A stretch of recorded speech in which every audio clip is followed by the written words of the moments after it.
Hello, welcome back. I'm Erik. We're here with my co-host, Idalia. And we're joined by Ava Hill. Yeah, absolutely. Would you like to introduce yourself? Tell us a little bit about you. Sego, Yohahaji Nyongas, Kanyange Hage, Six Nations of the Grand River, Haudenosaunee. My name is Yohahaji. It's my traditional name, and my, as everyone says, colonized name is Ava Hill, and I'm from the Six Nations of the Grand River. I was born and raised there, went to school there, and then I moved away for a while. And when I came home, I ran for the elected council. I was the councilor for 9 years, and I was the elected chief for 6 years.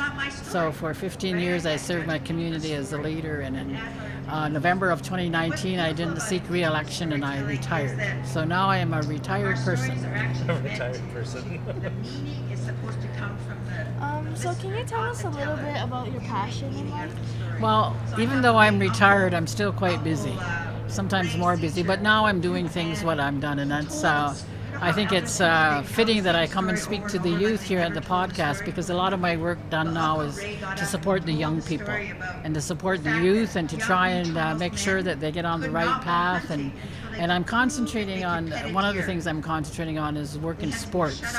I'm on a number of boards. I'm on the Commonwealth Sport Canada board. I'm on the Right to Play board, and I'm on those boards and the Right to Play because it's focusing on the young people and youth leadership and land-based learning, and I'm supporting that. And I'm the co-chair of the Indigenous Development Programs Committee for Right to Play. And on the Commonwealth Games, we're working on a declaration on the power of sports and reconciliation with Indigenous people. And the basis of that is to give our young people, our young Indigenous people, the opportunities to dream big and to excel in the area of sports. And I'm doing that in conjunction with the Commonwealth Games Federation out of England. I'm co-chairing an international working group along with the president of the Commonwealth Games Federation to get this declaration pushed through so that we can give the young people in our communities hope and inspiration and tell them it's dream big, because if you work hard and their supports are there, you can achieve your goals. What pushed you to get into that with the sports? Well, I'm a sports-minded person. I have one daughter who was in sports. She was a swimmer, and I know that it teaches young people a lot of things. It teaches goal setting, it teaches team playing, it teaches joy when you win, it teaches defeat. And it also gives them a lot of opportunities to travel, an opportunity to meet new friends. And I see all that in her, and even though she doesn't swim competitively anymore, I see the things that she learned as she was growing up in sports, helping her in her life skills, and I think that that's important. And sports also brings our community together. If you're cheering for a winning team, everybody's there to support it, and I think that one of the things her coach told me when she swam was kids who are good in athletics are also good in academically. As I said, it teaches them. And we've got so many problems right now with drugs and alcohol abuse. And I think if we can reach the young people and say there's opportunities for there, and if we as adults can support them to reach and achieve those opportunities, that they shouldn't be afraid to dream big. And then there are future leaders, and hopefully we can get more kids on that path instead of the path of some of the social issues we continue to deal with. Well, you say you're a retired person, but how many boards is that you're on? That's just 2, but there's many more. I'm sitting on a bunch of them, actually. So retired asterisks, not really. And I'm still working on other issues with some of the chiefs on policing in our community. We have a policing agreement. I'm on the negotiating committee, and I'm working on a lot of issues related to the Jay Treaty and border crossing issues. Yeah. So it's keeping me pretty busy. So. Yeah, absolutely. And speaking of being busy, you're here hosting the entire event. Can you tell us a little bit about that? Well, I'm here hosting today. This is, I think, the 4th Legacy Gathering, and I've co-emceed with Gord on hosting all of them. And so, Andrea is a hard person, as some of you know, to say no to. And so Gord and I have kind of become the resident MCs for Council Fire in any event they ever hold. And I think this is important because, as I say, we're talking about the residential school survivors and the legacy, it's important to educate people about our history and our culture, and that we're proud to share it. And we talk about truth. The residential survivors have told the truth, and reconciliation, I think, is getting to learn about other people's cultures as well, and for them to learn about us. That's why I particularly like this one, because it's in front of City Hall. And there's a lot of non-Indigenous people here, which I appreciate, and that we can share with each other, and they can learn about us. And I encourage them to ask questions and take part and learn. Yeah, there were so many school groups here this around great. lunch. And they just only recently headed out. That's so amazing. Yeah, and I invited a bunch of them into the grand entry, and see, they didn't know if they could take part in the grand entry, and their teacher kept saying, follow her because she invited you to take part. And so I started teaching them Mohawk. I said, say Sego. So my daughter came over, and I said, Nyawa is thank you. So my daughter came over, and I said, oh, this is my daughter. And all these little girls looked at her and said, Sego. Blew my daughter right away. She said, are you giving language lessons? I said, yeah. And those kids were dancing, and they were amazing. They really enjoyed themselves, and that's what I really like to see. Yeah, that's good, because I saw John Kijik was over there. He's teaching a big school group, so it kept them entertained all day at least. Yeah, that's good. Not because we're better than anybody. So we see you're hosting today. Can you expand on what you're doing here? Can I what? Can you expand on what you're doing today and hosting? Yeah, I'm co-emceeing along with Gord, and as I said, we're bringing forth messages about tomorrow, which is Orange Shirt Day. I always call it Orange Shirt Day, where we're going to lift up the spirit, lift up our residents and school survivors, and encourage them to keep letting their voices be heard. And we're bringing forth that as long as the restoration of identity. The residential schools did a big number on our people by not allowing those kids to practice their language or their traditions or their culture. And I think that now the young people like you guys you're sitting here dancing, and everybody is learning our ceremonies. And I'm lift my arms up to you young people as well, because you're reclaiming that. And I always say, the young people today are much smarter than when I was your age, and more aggressive, and more wanting to learn our languages, learn our traditions and our cultures. And so, as long as more of you keep doing that, we're on the right path to getting back to reclaiming and restoring our identities. And that's an important part of who we are as Indigenous people in this country. And I think that if we just need to, I like to think that maybe I helped lay the foundation for the young people that are following, and then hopefully they will continue to do that for the ones that are even following you. So kudos to all of you, and yawas to you guys for the fine work that you're doing. Yeah, the whole idea behind this podcast is that idea of speaking out and helping Indigenous youth within the city, people who need some wellness, happiness, guidance, things like that. Whenever you're doing your projects, your groups, what do you leave them with? And would you be able to leave our audience with that? Well, I tell the young people, I said, don't be afraid to dream big. When I was younger, and I always use the story of my brother, who was a good hockey player, and he had the opportunity to get a scholarship in Cornell University many years ago because he was that good, but he wouldn't leave the community. And because he didn't have the support and he didn't have the courage. So my message is not only to the youth, but to the parents and the adults, is support them and give them that emotional, financial support that they need. And I'm also trying to give that message to sponsors, people that can help them, and say, don't be afraid to dream big. And reach out for that support and ask for it, because there are people that, like myself, who will help wherever I can. I'm trying to get an Indigenous women's hockey team in the Olympics in 2030. And who's going to be old enough to play hockey in 8 years?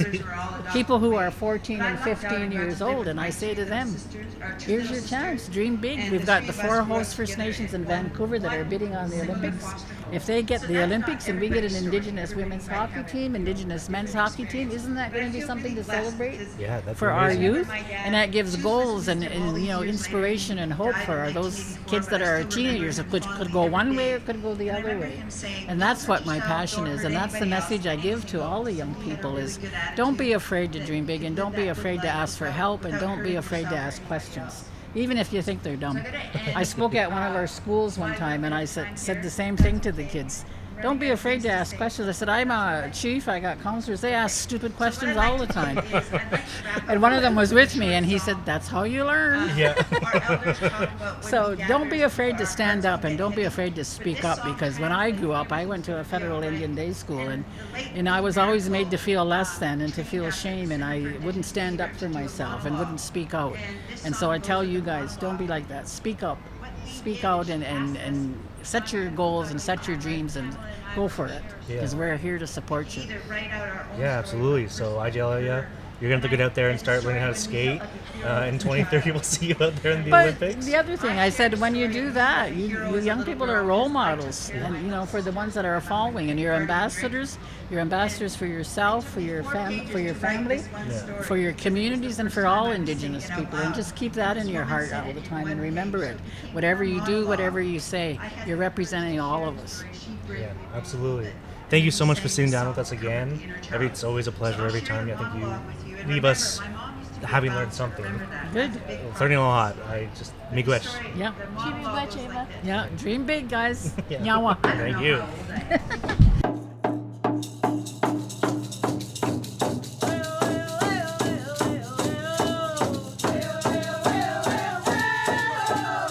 All right, everybody, welcome back. I'm Erik. And I'm Idalia. And we're joined by Gord.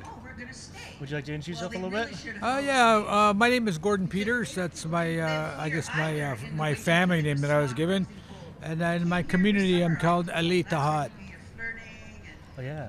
Yeah, so this is your second time with us. Last time was last year doing the exact same thing. What have you been doing between now and then? Well, COVID slowed the world down. There hasn't been a lot that people have been doing, but we've been steady. I mean, I think the process of that we're working on right now is called revillagizing, and we're looking at how to create change by bringing back everything that belongs to us, our culture, our languages, the way that we do our businesses, the lands, the water, everything. So I think that's a huge initiative that's been started, and it's a good one. Yeah, speaking of revillagizing, are there any projects you've been working on? Well, for me, I work on a lot of projects. I think the most important project I work on right now is that it's not called revillagizing, but it's about the same process. And what we're doing is we're trying to move forward with building the capacity for people in our communities to exercise their responsibilities. Because in English, we don't have a word for jurisdiction in our languages. So we use the word responsibilities because it's part of our creation stories. And so we take those responsibilities and we're trying to figure out how to make it work. Because we know that we can't make Western style laws. It doesn't work because that's a right-based process. And what we're trying to do is we're trying to make a people-friendly process that people have to accept as part of a collective process.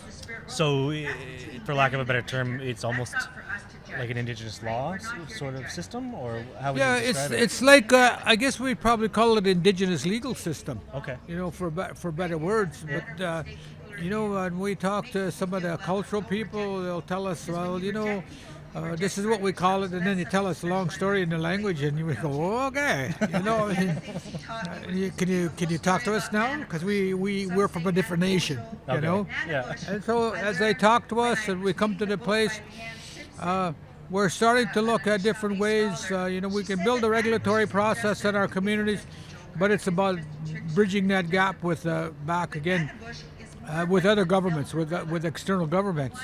And so being able to find some way to do that, and so we're looking at protocols right now, political protocols, because governments right now do not treat any of our people, anybody who negotiates with the Canadian government today, any First Nations people, anybody, any Indigenous people, they work in a legal system, completely legal system. Yeah. And so the boundaries of what you can deal with and what you can talk about are already set.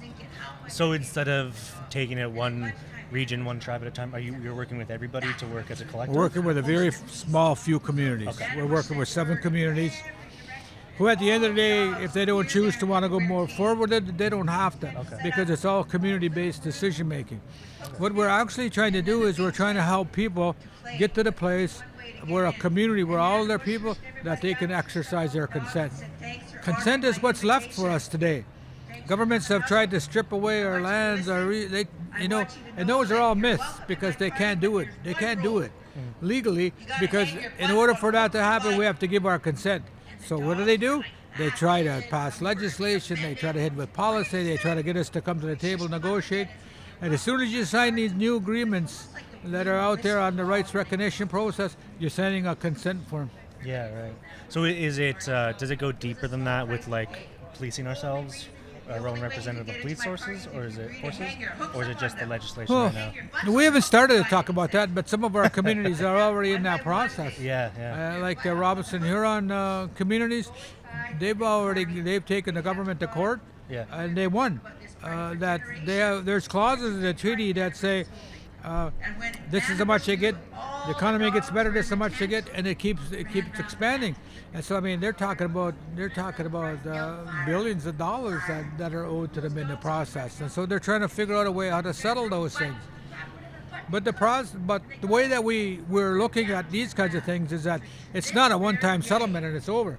This goes on forever. Once you start the process of negotiations and you start into a settlement process is going to continue, because you're going to continue to extract resources. And so the same thing is going to apply going forward.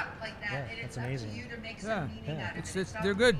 So Gord, can you tell us a little bit about your passion in life? What drives you? Like, what drives you in this Well, work? I started out really young. My dad, my uncles were all involved in movements to create change. When my dad came home from the Second World War, and my uncle, they started the same. They started pushing outward, because when they came home, they couldn't do anything. They were back to square one, and so they started to organize. There were guys from out west that came to our communities. They started to figure out, well, the things that we need before we can start to do is that we need quality of life. We need educational things. We need to build houses. We need to have water in our community. Well, that's 70 years ago, and we're still fighting for the same things.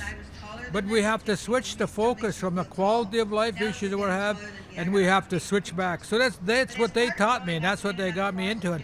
I vowed I wouldn't do that, but I spent 40 years doing that. So this is what happens, I mean, it just one day they just reel you in, and that's what you do. But I think my biggest passion, because my name means that one who ponders during a situation. And so my biggest passion has been problem solving. I like to do mediation, dispute resolution, all those kinds of things. So I've done third-party issues at Grand River when those things were going on. I did third-party at Ippawash when the lands were being returned. And so that kind of stuff really makes me feel good, because you can see products happening. And all the other development work, you don't see any products right away. There's small change. Yeah. So you call yourself, would you call yourself a career freedom fighter or something like that? Well, I don't know. I wouldn't call it that. I would call it that. But I know very clearly that that people call themselves. They say, "Oh no, I'm the Grand Chief of this and I'm the Grand Chief of that." And I think what we are is we're like the men supporting our communities that want a better life. Okay. And we become more like advocates for that, and we become more of advocates and resources for change than leadership. We don't need any more leadership. We got leadership in the people, already. Yeah. And so getting to that place where we can have an honest discussion about what people actually are doing for people, and how they're helping people to get to that place where they can take control of their own communities and control of their own consent. But that consent lives in urban areas as well. Yeah. So you work as that sort of community support. That's a lot what Council Fire does, I think, for the whole community of Toronto Region Park. What do you do with Council Fire? Well, Council Fire has been around for a long time. I used to sit on the board of Council Fire way back. It's been around longer than I have. And then I got off the board, and then I started doing some work for them, primarily with the residential school. when the residential school process started, there was a debate between the commissioner who was selected and the federal government, because it was funded by the former students, and it wasn't funded by the government. But the government was trying to reach in. He resigned, and they had a big squabble over what was going to happen. So they asked if I could develop an inquiry for Toronto Council Fire. I did the inquiry, I set up the inquiry, and then they asked me to be a commissioner. We went through and we heard testimony from about 30 members of the community. And I think we, in the interim report that we gave, we said, here's the things that need to be Council Fire needs to do to help people. You need to have our own cultural supports in place. You need to have healers that come in on a regular basis. You need, and if people don't want to go through that, then you need to have clinical support. But you got to get support for them on a regular basis. And so as we went through, I enjoyed the process because we ended up writing a report out of it. We heard the stories of about 30 people. Some had already told their stories, some hadn't told their stories. Right. So that's how I got involved with Council Fire, and then I just kind of continued. I do a little bit of writing for them. I did some policy work. Cool. Do some visionary looking at things for visionary direction for what the board wants to be able to do, and so I just had a little bit of a role here and there, So it's helpful. So you've been there from the beginning. Where we are right now, is that what you envisioned? What do you think? Well, that change happened to them a while back, and they wanted the change.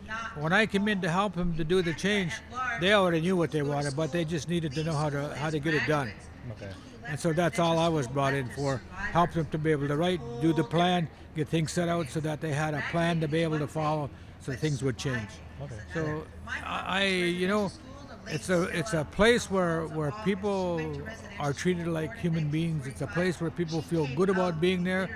And it's a place where everybody gets to talk to each other in a normal sense of trying to get something done. Yeah. That's why I like it. Yeah, absolutely. So we see you're hosting today. Can you expand a little bit on what you're doing up on the stage? Well, this is, I think, the second or third time that I've actually hosted this event, and we do it, and what we're asked to do is that while we facilitate and make sure that everything is on time, make sure everything is ready, we've got a stage manager that helps us to be able to get people on time. Our task also is to be able to provide out there any teachings we want to provide, any history we want to provide, any commentary on issues that we want to provide, and so it gives us a lot of freedom to give expression to things while we're up there. And so it's not just about getting people on and off, it's about being able to help them to be able to see that we're all trying to move in this direction, and everything that we're putting out there is going to the same place. Yeah, It's good. We had amazing turnout this week. Oh, it's incredible. Today and yesterday we had so many school groups. Yeah. What was that like being on stage and talking to all those people? After last year when we were frozen, we were popsicles last year. I mean, we just couldn't survive that. Yeah, I was wearing a winter coat. And earlier this week it was rainy and cold, and I thought, oh my God, we're gonna have another one of those. Yeah. And thank goodness, for those thunder beings that have taken pity on us, and the rain hasn't come, and our big brother is back again out there shining, keeping us warm, because everything is great.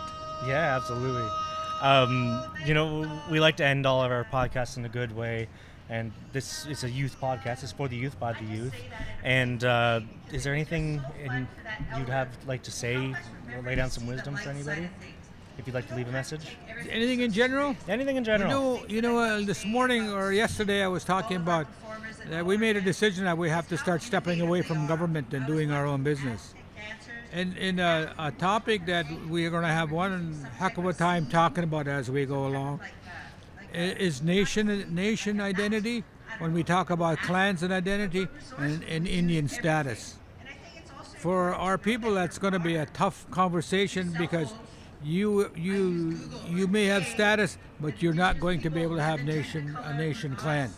And so we've got to start talking more about how we're going to have our families, what's going to happen with our families in the future, and so that we need to be able to be sure that our families are going to be able to continue on those clan lines, and that we're pushing our young people that way, and they should be looking at.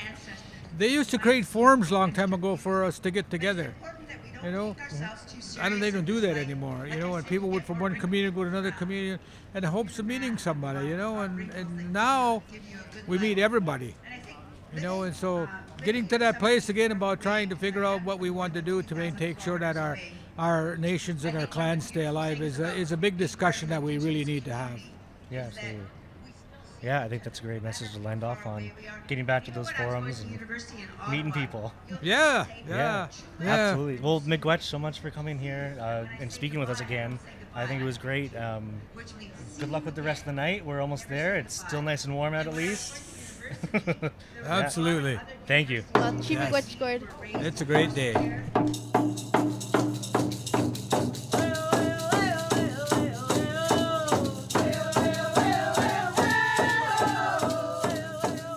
Welcome back to another episode of the We Are Strong podcast. We're here live at the 2022 Legacy Gathering. My name is Farah. I use she, her pronouns, and I'm from Egypt. I'm here with my incredible co-host, Jadyn. Hi, my name's Jadyn. I also use she, her pronouns. And today we're here joined with Jeanette. Welcome. Thank you for inviting me. Thank you for joining us. Jeanette, can you tell us a little bit about yourself? Sure, my name is Jeanette Ayayqwayaksheelth. My name translates one who gives away and still stands tall. I prefer she, her pronouns.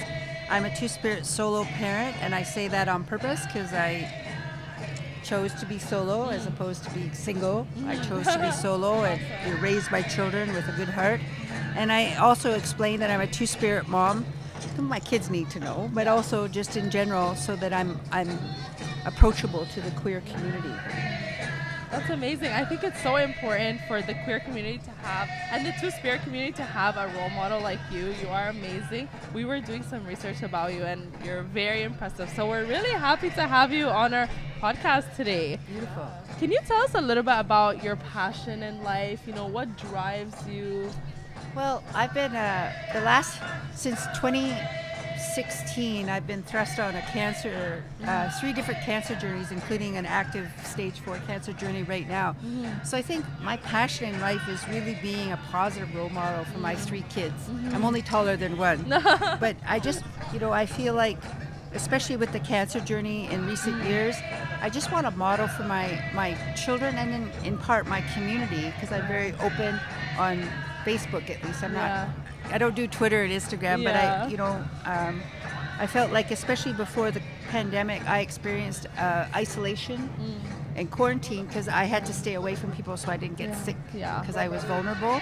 And so I felt like, in an unexpected way, the cancer journey prepared me for the COVID shutdown. It's like, that's quarantine? Like, go home and stay inside your 4 walls and don't visit people? Like, that's what I was doing on the cancer journey. So it was bittersweet, but I felt prepared for the pandemic because quarantine does save lives. Like, it felt right to honor that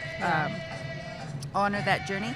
But I feel like the cancer journey, it doesn't necessarily define me, but it definitely gave me a big dose of humility, not to be cocky in life, not to think I'm better than anybody.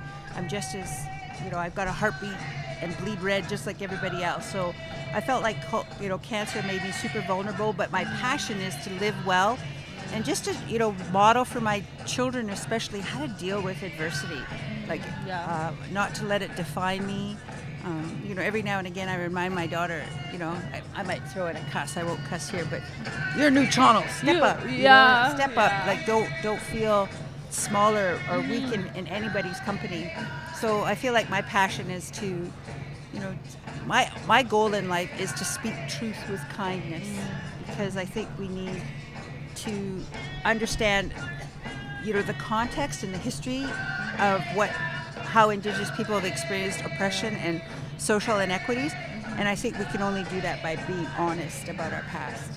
Yeah, I completely agree with you, and I think it's very beautiful that you're honest about your past and also your present and what you're going through with cancer. And you are very strong. We can get that aura from you. I think even just your hat already screams power. Yes. So thank you for sharing that with us and for being vulnerable. I know you're from Vancouver, right? Vancouver Island. Vancouver Island. So I was in Vancouver last summer, not the one that just passed, but the one before, and I went to Vancouver Island. Can you tell us a little bit about your community, maybe something you'd like to share about it? Well, I come from a small redneck town called Port Alberni. Yeah. And in my youth, in my childhood, it was like 40,000 strong. And one of the reasons I have cancer is because it was pumping chemicals out from 5 different sawmills. So we grew up in a very stinky town. I don't know if I just learned how to breathe through my mouth, because if you drive through Port Alberni, it smells like one big continuous fart that never goes away. No. And so you learn how to breathe through your mouth in those small towns. And I was in and out of foster care in that small town. So it was kind of bittersweet. It's a place that harbors a lot of memories, and I actually don't go there very much. But again, I think one of the things that grew me up in this lifetime was a quote in a book that read, "My memories can't hurt me anymore." So when I go back home to Port Alberni, it's not such a big deal. But it is, a town where a lot of my conversation about therapy all went down because of what went on in Port Alberni. But there's, I have still some beautiful people and, kin that are still there. The biggest thing I miss are blackberries. Ontario knows nothing about blackberries because here they pick blackberries when they're still red. And a blackberry, when she's ready, will fall in your hand. That's what blackberries are supposed to do. But they don't know what they're doing out here. They just don't have the grannies or the aunties teaching them how to pick blackberries. But that's one of the things I miss. And the other challenge right now is that Japan has actually been more honest about Fukushima, nuclear spill that happened in 2011. That Fukushima to this day is still leaking nuclear waste. So my retirement plan, as much as beautiful as Vancouver Island, my retirement plan is Ontario. Wow. Because of the cancer journey I've been on, my cancer treatments are within 20 minutes. If I lived on Vancouver Island, my cancer treatments would be in Victoria. So it's quality of life. I have no regrets. And BC's will be there. They get more snow since I moved here, so I like the snow removal here better than back home. It is a trek, especially getting on the ferry and having to go back. That makes a lot of sense. So I'm happy that you found a nice place that you call home in Ontario and that you're comfortable here. That's amazing. Yeah, definitely. So what kind of work do you do with Council Fire? Does it intersect with the work that you do outside of Council Fire I in any way? was invited to be a part of today's event to help be an MC today. So I work with Council Fire mostly on the periphery. I have a day job at the National Film Board of Canada. I'm the Director of Indigenous Relations and Community Engagement. But this is my cup of tea, being in community. I'm a hug waiting to happen, so I really look forward to coming to events like this, because my kids will be the first to tell you, I know a lot of people. So it's really nice to just have that connection with community. And I think, events like this are a necessity because, it shows that Native people aren't down and out and drunk. And we might actually have some people who are a little sauced today. I have seen some people here. But I remember hearing from this piece of Native poetry, not to judge people, because it's only the Creator knows why they walk so close to the spirit world. So when people live that hard life, it's not us to judge. It's just a real acknowledgement that they're on a different path. And I just feel like sometimes when people live hard like that, it reminds us, don't go there. They live hard enough for us all that we don't have to experience that. But they're still human beings. So I respect that, the space is open enough and no one's actually asked any of the folks to leave, but not to judge people, no matter where they're at. Yeah, definitely. I think it's really important to think about that, especially living in Toronto. You encounter people of so many different backgrounds and who come from different walks of life that bring them to different points and ups and downs that we might not understand, and we don't have to understand them to empathize. So that's a beautiful message that you shared with us as well. Can you tell us about your role at the NFB? I feel like that's so interesting. Well, I'm excited for the role. It's a very brand new role, which the best part about that for me is nobody can tell me what to do. Nice. Which means I get to define that role. And I'm the Director of Indigenous Relations and Community Engagement, and it's actually a senior level government position. I'm expected to learn French, which is a big deal. And at my age, I had to be the yes gal in the interview, because if you want your career to get ahead, you just got to learn when to say yes. 100%. And what's interesting about that opportunity, when I was told I had to learn French, my elder said, take time to find out what you would say in French to your creator. So the first thing I learned to say was, ce jour m'appartient, which translates a saying in my language, this day belongs to me. So that's exciting. And for me, the big part of the role at the National Film Board is actually institutional transformational change. So it's a very inward gaze at what do we need to change about our institutional culture to make it a safe, culturally safe and humble workplace for Indigenous people. So one of the things that I actually did at the National Film Board was instate a commitment to reconciliation. And our commitment is ongoing Indigenous professional learning. And in time, we'll change that commitment to reconciliation to whatever relevant need we have at that time. But right now, I just want everyone to get used to, taking a one-off weekend course or going to a Kairos blanket activity. That's never enough. No. I've taken 3 university degrees, and every time I speak, I'm trying to synthesize 3 university degrees, and it's never enough time, how much ever time I'm given. But even when I sit down and listen to the likes of Murray Sinclair, I take notes, because I'm always learning. So I think that if there's a really big message out there, we have a really important job to just always be willing to learn. Yeah, I completely agree. I attended the University of Toronto, where that was the actual first time. So I'm an immigrant, and I came to Canada about 10 years ago. So when I was at U of T, the first time I started to kind of learn about Indigenous people was when I heard a land acknowledgement in class.